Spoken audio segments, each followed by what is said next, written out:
We're here in the Waterloo region, which you may not have heard of before, but if you have, it's because you know that this is the tech hub of Canada.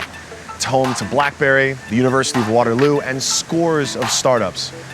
We're gonna get to know one in particular that's doing something pretty unsexy, but whose technology is vital to the way we'll consume video online. It also doesn't hurt that this is home to the largest Oktoberfest outside of Germany.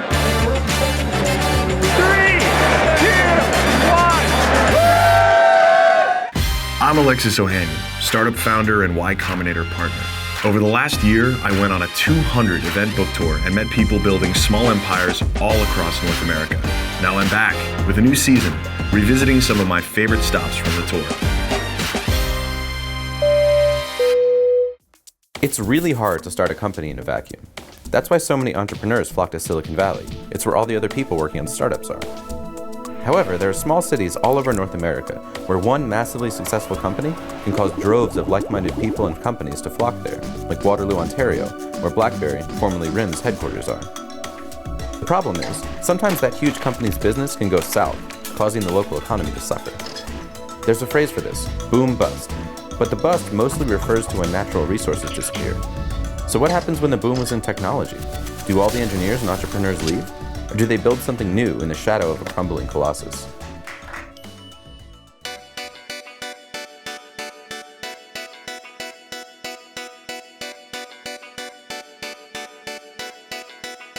My name is Michael Witt.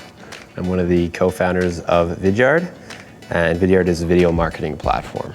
So very high level, what we do is we take people's video assets, we encode them for playback on all devices, and we track how every single person views that content, and we give that data to their salespeople and their marketers so that they can use that information to make better videos, but also to have relevant conversations with people that have interacted with their content on their websites. Mm-hmm. Now, you didn't start out this way. No. What was the original company like? Original company was something called Redwoods Media, and the idea was that we would help companies make videos. And so we'd go in and make these videos, learn the business, and produce an asset or a series of assets for a company to put on their website. And what would happen was they were looking for a technology to easily host those videos, and they also wanted some lightweight analytics to figure out how many views they got, because their CMO, or the person that kind of drove the business decision, said, okay, if we're spending $10,000 or $20,000 on these videos, how do we ultimately track the ROI? How do we know if these videos did anything to improve performance of our web destination? How did that turn into Vidyard? So we were looking for a way to differentiate ourselves. Again, we were making videos for clients. Does not scale? Yeah, no, it doesn't. It was a lifestyle business, but it was something, to not be working for the man was pretty cool, and that was what we got into it for. And then we were looking to differentiate Redwoods Media a little bit, so we said, how can we offer video content with a guarantee? So we're going to produce a video for your business, and then we're going to guarantee that a certain part of the audience will make it all the way through. And being able to offer that kind of a contract was really attractive to clients, so it helped us close some deals. And then based on that, we obviously had to have a platform to physically track that. And ultimately, I think both Mike and I were probably better engineers than we were creatives in the first place. So we built this tracking platform to track the videos we were producing for clients, and quickly the demand for that product superseded our ability to create videos. How would you guarantee that people would watch all the way to the end of the video? So we couldn't actually guarantee that would happen, but it was more that if it didn't happen, we would reproduce the video for them. So I guess it was more like a warranty, in that if the first video we produced didn't meet that goal, then we would produce another version. Our producers incidentally guarantee that people watch to the end of every episode of Small Empires. Yeah, I'm sure it'll be true. But wait, so you're now getting some traction. You're realizing your software, the platform, which will scale, is getting some interest. Yep. When did you decide to apply to Y Combinator?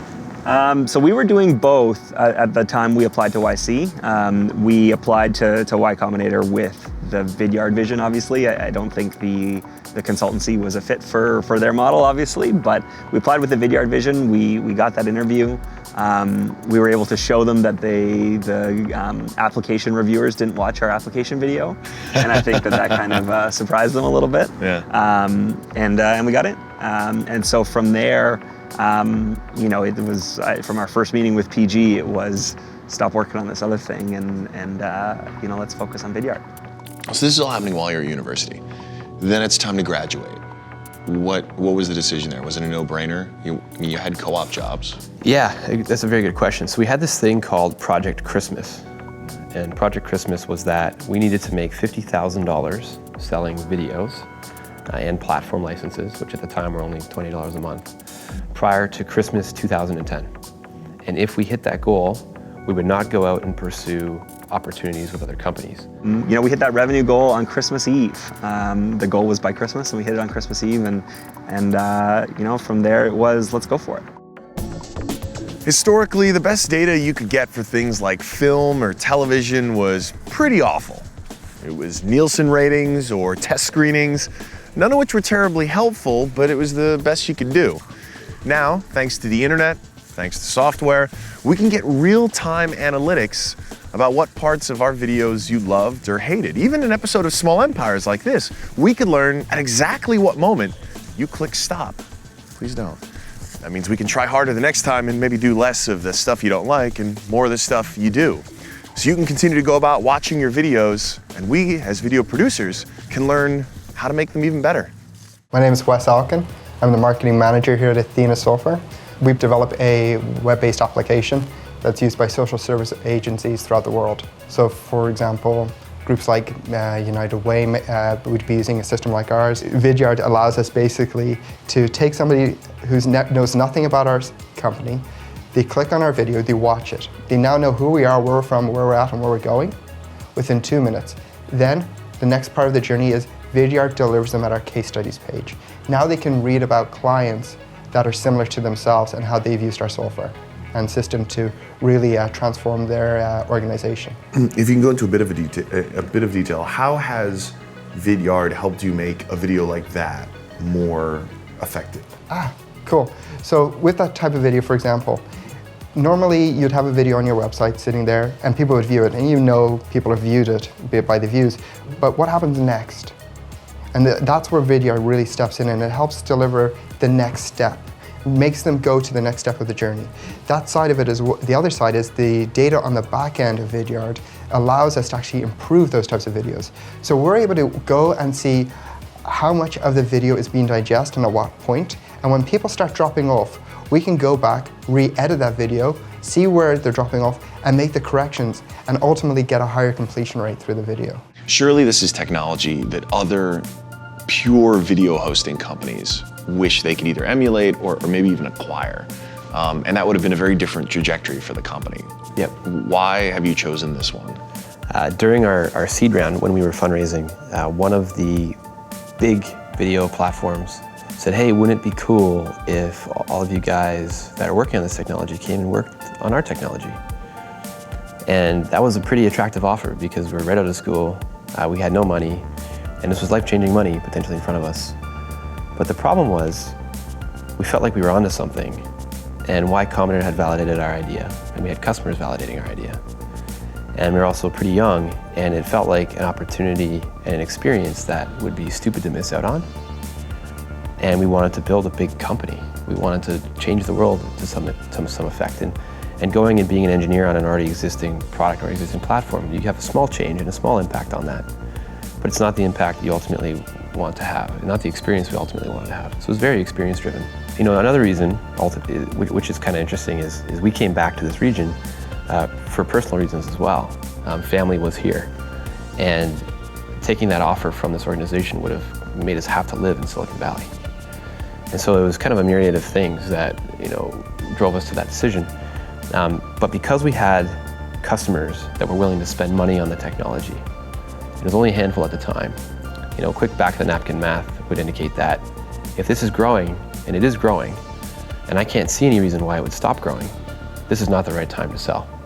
So the decision was kind of made out of where we're at, who's using the technology, and what we want to do in our personal lives. And we always kind of put the way we feel about that stuff first. And I'm very happy we made that decision because I've learned so much, and we've had so much fun building this business that I don't think we would have had if we had taken that acquisition offer. There comes a time in every early stage startup's life when they get an acquisition offer from some large competitor. These are usually referred to as acqui-hires because they're essentially a signing bonus, and the employees and the technology all get gobbled up by that big company. You know, it is a significant amount of money, and plenty of founders do accept it. The fact is, though, as soon as they sign those documents, they go from being the boss of their own startup to just being an employee in a large company. So what was it like watching the rise and then fall of RIM or Blackberry? I remember, so Devin didn't tell this story, but his mom would. Devin wanted to come work with me and wanted to do the Redwoods Media thing, and he mentioned he was at RIM at the time. And his mom didn't want him to go because RIM was such a stable company.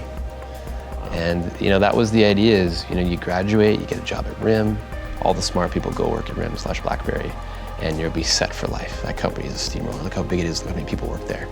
And Larry Smith told me when I was starting this thing, and I was struggling with that, you know, in my own way with my parents. A lot of university-bred startup founders feel this way. They have pressure from the parents to go work for Google. And he said, you know, there is no more stability in going to work for a Blackberry or RIM than there is in going to work for yourself, because at Blackberry or RIM, you are basically a function of someone else's destiny. And when you start your own thing, it is all you. And the only person you can blame for failure is yourself. And if you are not someone who likes failure, you won't fail. You will find a way to ultimately succeed. And that's what I told my mom. And she was like, you're right. This is the time to do this thing. This is cool. And that's what I tried to tell Devin's mom. And you know, she didn't like me for a little while, but eventually we got to a point where there was revenue and there was stability in our business that it made sense. And he, you know, jumped ship and he did it early and he wanted it and he pushed for it. And that's when ultimately the company started. That was the place to work. That was, you know, that was the hot thing for a number of years, back in the early 2000s, late 90s. And that made it, you know, I think as another startup coming up at that time, it would have been awful tough to get talent. But we're fortunate now that spotlight is a little bit off them, and we can start looking at the great companies that are forming here locally. And you have incredible talent coming out of there. Our CMO was a senior guy at Blackberry. He was the youngest VP in their history, and he's joined us now. He's just a super intelligent guy that, you know, Blackberry went through and trained him up, and he's, you know, it's incredible to have talent like that. That's very hard to find, be local. We're here at the University of Waterloo in front of Engineering 5, which is not the most creative name for a building, but it is the hub for all those amazing co-op students we've been hearing about. I'm going to sit down with the Dean of Engineering to talk to her about what it is about this place and about this curriculum that makes it so special. Could you break down for me what the co-op program is? The co-op education, or the cooperative education, is a structured system of combining classroom learning with practical work experience. So how it is structured is when the student comes in on the fall term, they will complete 4 months of schoolwork, and then half of them will go out to work for another 4 months. And it alternates school and work until they graduate. And students can also use that time to start a startup as well? Yes. So co-op itself, the structure remains the same. We have evolved over time. You know, the innovation of co-op is to see what the students aspire to, what are they interested in doing. And we find that an increasingly number of students are interested in starting up the companies. So what we do is we have an enterprise co-op, the e-co-op program, which started about 6-7 years ago. And the students, rather than going out to work for industry, they will start up their own companies. So they will register with the Conrad Center and have a mentor to help them make sure that they're spending time starting the company, and they will check in every 2 weeks to make sure that they're making progress and and they get also a lot of advice and mentoring from venture capitalists in the area, angel investors, and also the professors at the Conrad Center. What did you do for your co-op? I did some management consulting, I did some pure engineering, software development type stuff, and project management stuff as well. So I was at RIM locally, which is obviously a big part of the local community here. And then I spent some time in Toronto and in St. Louis as well too. What was that portion of your work experience at RIM like? So you just graduated, Yep. You had relationships from the co-op, and then you were just like, hey guys, I'm back. You know, nothing really changed from co-op to full-time, and I think that's the huge benefit of a co-op experience, is that you can come in being a very ready to go employee. Like I'd already worked there for a year in basically the same job, and that's why we hire co-ops at Vidyard today too. Is the ultimate goal is to recruit them after they graduate. Let's say there's a student here right now and she's working on brilliant technology. Yes. Who owns that intellectual property? Well, that is the one of the interesting and important starting points of the University of Waterloo, and that is creator-owned intellectual property. So when you have an idea and you create it, you own it. The Dean of Engineering have no... You don't even get a little taste? No, not even a little taste. Yeah. When you feel and you know that you own the intellectual property, you have freedom. You have the freedom to speak, you have the freedom to talk about it, you have the freedom to build it, and the freedom to know that you can walk away with it. It gives them the confidence they can walk out of here and start a company. And this is great for the nation, it's really good for the country. I do think that there is quite a bit of a talk about the decline of Blackberry. Well, the founder of Blackberry was a student at electrical engineering here at Waterloo, Mike Lazaridis. And then when you think about the guts he had to start a company, and when he was very young, and to develop the idea of a smartphone, right? And that kind of confidence and guts made a difference for this region. Blackberry may have contracted in size a little bit, but they are still the largest tech company in Canada.